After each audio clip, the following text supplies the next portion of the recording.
Monumento Nacional aos Mortos da Segunda Guerra Mundial foi inaugurado no dia 5 de agosto de 1960, mas a sua construção iniciou-se em 1955. Foi idealizado pelo Marechal Mascarenhas de Moraes, Marechal João Batista Mascarenhas de Moraes.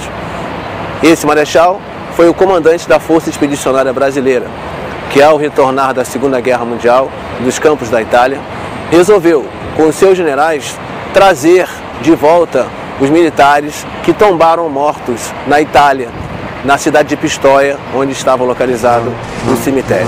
Você sabe de onde eu venho? Venho do morro do engenho, das selvas dos cafezais, da boa terra do povo, cancha comando é povo, dois é bom, três é demais. O local onde nós nos encontramos agora é a plataforma do monumento, onde estão localizados aqui o pórtico monumental, a escultura metálica que homenageia a Força Aérea e o grupo escultório que homenageia as 3 Forças Armadas. Inicialmente, o primeiro local a ser criado o monumento seria lá na Presidente Vargas, em frente ao Comando Militar do Leste, mas não deu certo o projeto. Em seguida, continuou-se os estudos e pensaram então na Ponta do Calabouço, onde hoje é o aeroporto Santos Dumont. Também o projeto não foi adiante.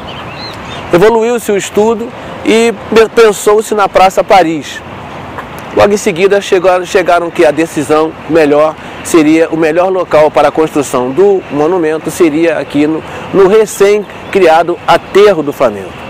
A partir de então, a Comissão de Repatriamento elaborou então um concurso em que 36 arquitetos participaram desse concurso, apresentando seus projetos. A comissão escolheu 5 dos melhores projetos e desses 5, o vitorioso foi o arquiteto Marcos Conder Neto, junto com seu auxiliar Hélio Ribas Marinho. O professor Hélio Ribas Marinho, ainda neste ano de 2011, ele ainda se encontra ainda vivo e constantemente está conosco aqui para ser homenageado. Alguns ainda pensam que essa obra pertence a outros arquitetos, mas essa obra pertence, na realidade, ao professor Hélio Ribas Marinho. É bom que isso fique bem registrado.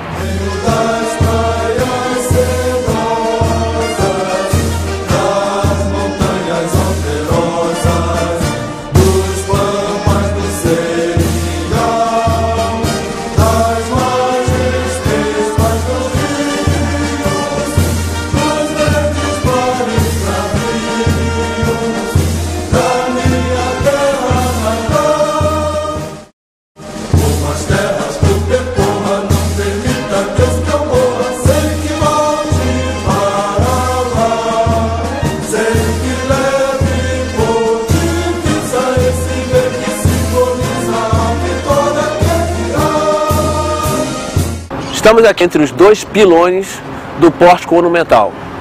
Esses pilones aqui, em qualquer lugar, ou melhor, em vários locais do Rio de Janeiro, ele pode ser avistado pela sua grandeza, pela sua extensão, pela sua altura. São 31 metros e lá em cima tem uma placa de 220 metros quadrados. Ele abriga aqui os restos mortais de um soldado desconhecido que chegou da Segunda Guerra Mundial.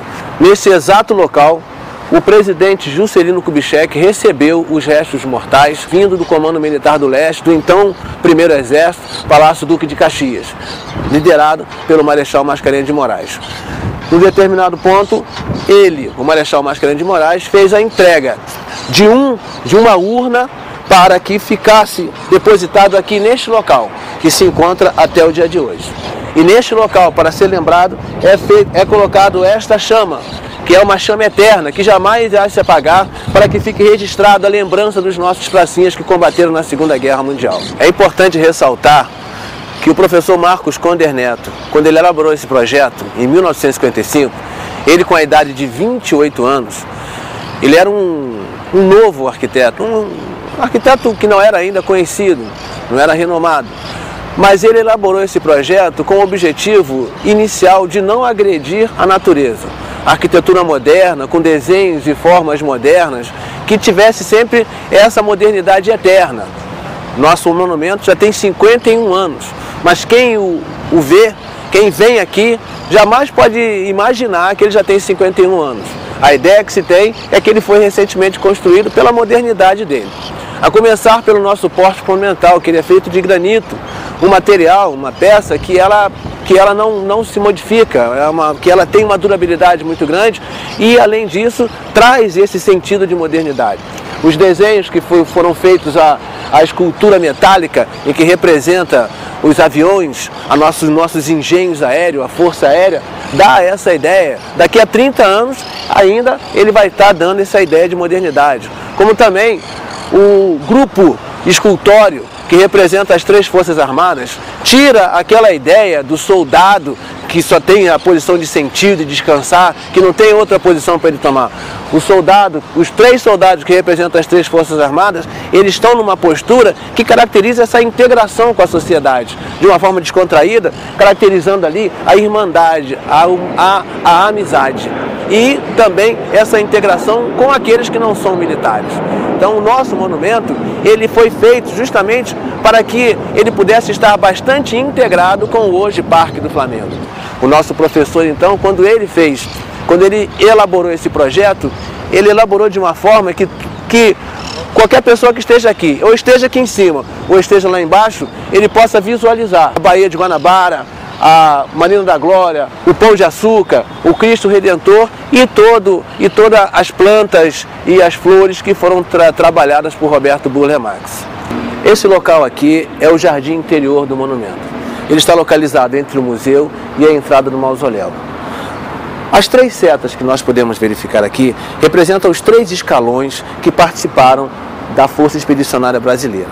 Mas o primeiro escalão partiu em julho de 1944, seguiu para a Itália e teve que travar o seu primeiro combate nas cidades de Camaiore e Monte Prano. Mas nesses combates somente participou o primeiro escalão. Os demais escalões seguiram para o outro lado do país, da Itália. Mas foi na cidade de Porretta Terme que foi verdadeiramente constituída a Força Expedicionária Brasileira. E é por isso que nós podemos verificar aqui o símbolo das 3 forças, a âncora da Marinha, a cobra fumando do Exército e o centapua da Aeronáutica. Constituída a Força Expedicionária Brasileira, a Força Expedicionária Brasileira travou os outros 6 combates de grande importância. Inicialmente, o primeiro combate travado foi em Monte Castelo. Seguindo Castel Novo, em Montese, foi travado o combate mais ferrenho. Vencidas essas etapas, a Força Expedicionária Brasileira partiu para os combates de Zoca, Coléquio e Fornovo. E é por isso que esse jardim, o jardim interior, representa os 8 combates que a Força Expedicionária participou.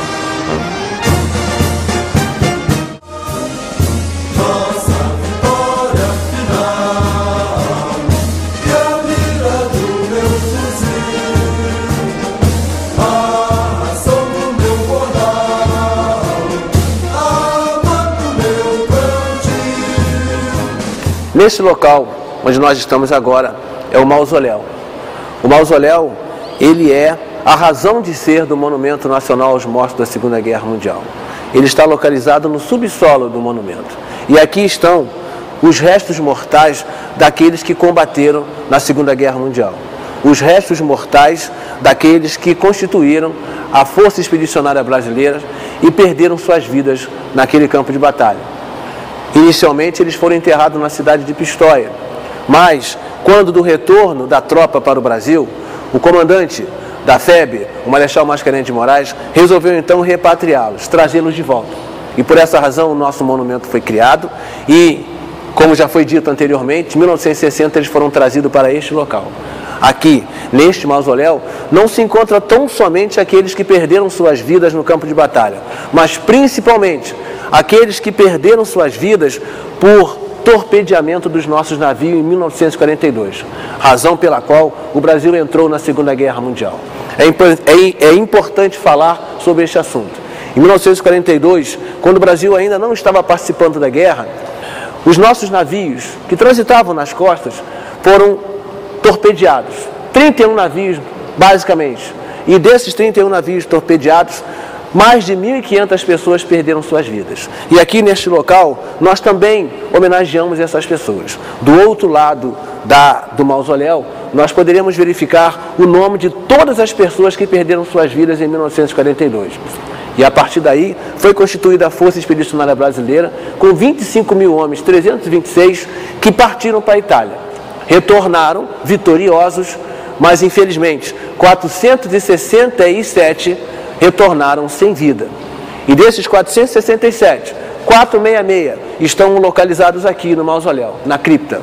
Um está localizado lá na plataforma, representando, simbolizando a chama eterna que jamais poderá ser apagada. É importante ressaltar que dos nossos heróis que foram trazidos para cá, para o mausoléu, existem alguns deles que não foi possível identificar seus nomes.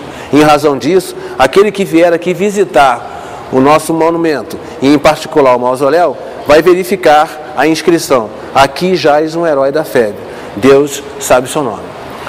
No retorno para o Brasil, na época, 2 ainda não tinham sido encontrados. Por essa razão, há 2 lápides aqui onde não há nada escrito, porque estavam se buscando esses 2 pracinhas que não tinham sido encontrados. Já temos notícia de um que já foi encontrado, e um ainda continua extraviado. Mas, com o avanço da medicina, o Exército hoje vem trabalhando no sentido de identificar esses jovens através do DNA. Estamos agora no nosso museu. É o Museu do Monumento. É importante ressaltar isso, Museu do Monumento, porque ainda nós não temos ainda uma caracterização como museu. Mas é importante que as pessoas que aqui chegam entendam que aqui há um local onde estão guardados peças que foram utilizadas na Segunda Guerra Mundial pelos nossos pracinhas. Mas antes disso, quando o monumento foi criado foi criado também algumas obras de arte. Esse painel que aqui agora estamos encontrando é um painel de um artista chamado Anísio Medeiros, que naquela época, 1960, ele idealizou. Quem aqui vier, quem visitar o Museu do Monumento, vai identificar um painel enorme, representando guerra e paz, iniciando com um povo aflito por tudo o que aconteceu no país, o AFEB partindo para o combate, combatendo, e os soldados participantes da FEB agora retornando e o Brasil novamente se regozijando. Além deste painel, podemos encontrar as vitrines, as peças dos nossos pracinhas que combateram na Itália, para que sirva de memória por tudo que eles fizeram na Itália. Eu venho da minha terra, da Casa Branca da Serra, e do luar do meu sertão. Venho da minha Maria, cujo nome principia na palma da minha mão. Mas não é só de peças da Segunda Guerra que o museu quer representar a memória dos nossos febianos. Passado mais de 60 anos do fim da Segunda Grande Guerra, achamos que seria interessante que a memória dos nossos pracinhas, dos nossos ex-combatentes, ficasse registrada através também da arte e da cultura. Nos idos agora, do século XXI, é importante que a memória dos nossos pracinhas fosse retratada por outros brasileiros.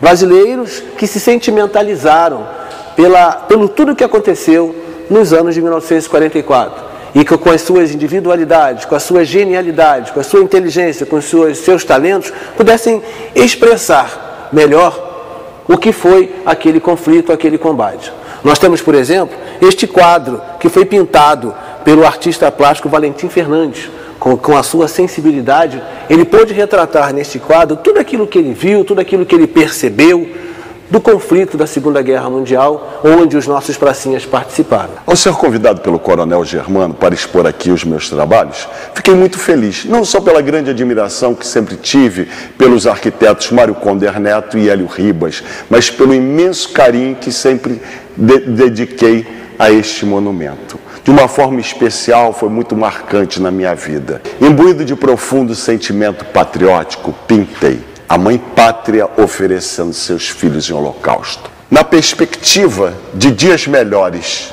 para a humanidade, a Mãe Pátria oferece seus filhos em sacrifício. Um pedaço de nós elevado aos céus. O braço que nos defende, o fuzil insinuado das nossas forças armadas, é o braço que nos abraça em flutuante aconchego. O espelho d'água cascateante, tal com as lágrimas vertidas pelos entes queridos, funde-se a paisagem carioca. Esta é a maior prova do respeito e gratidão que dedico aos nossos heróis. O que esperamos em uma obra de arte é certo elemento pessoal em que o artista, mesmo não sendo inédito, tem ao menos sensibilidade distinta para nos revelar algo de original, segundo sua visão única e particular. Minha pintura é expressão em forma plástica de reflexos interiores, mundos profundos e distantes do nosso dia a dia, cuja expressão passa por estágios de percepção e arranjos agradáveis, traçando convites ao sonho em oposição ao materialismo vingente, tendo por objetivo uma extensão ou recriação de uma possível forma comunicativa. O único espaço possível que conta é o imaginário. Impregnado do infinito, se levanta do mundo e se alça aos ares do sonho, extravasando esse movimento d'alma que se alça em voo, envolvimento exuberante, que uma simples cor possa me induzir a todo o universo desconhecido e inesperado. E a pintura nasce como uma poesia que inspira e conduz, que a arte seja a minha liberdade e verdadeiro elo do meu encontro com a vida. E digo como Victor Hugo, no poeta e no artista, vive o infinito. As composições giram em torno de uma obstinação construtiva a partir da mandala. A incidência da luz harmoniosamente leva-me ao sonho. Esta irradiante vibração cromática de suaves degradês na qual se dissolve a matéria, valorizada em planos de cor, luz e sombra, envoltas em mágica sinfonia. Esses quadros do artista plástico Valentim Fernandes exaltam a pátria, mas eles homenageiam aquele ex-combatente de uma forma mais imaterial. Nós não vamos homenagear o pracinha ou o ex-combatente apenas pelo monumento, apenas pela vestimenta. Nós estamos homenageando os nossos pracinha por aquilo que havia no seu interior, pela sua vontade de combater, pela sua vontade de vencer, pela sua bravura, pela sua rusticidade, por aquilo que ele tinha de melhor. Ou seja, o brasileiro que diante das situações mais difíceis, ele encontra uma solução para resolver o problema. E assim foi. Esses quadros aqui representam o valor do soldado brasileiro, a sua forma aguerrida de ser, a sua bravura, para que pudesse trazer para o nosso país essa grande vitória.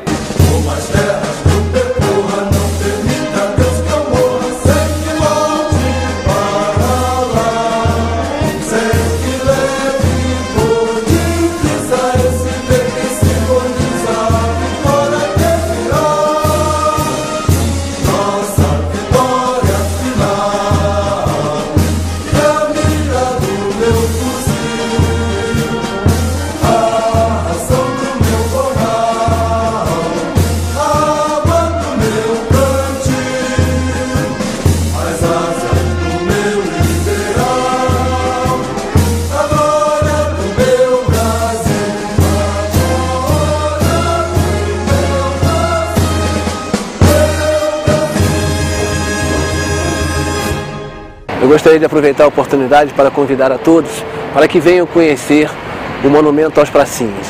Terão a oportunidade de conhecer um pouco da história, dos feitos dos nossos heróis na Segunda Guerra Mundial, além também de desfrutar das maravilhas desse local que é o Parque do Flamengo.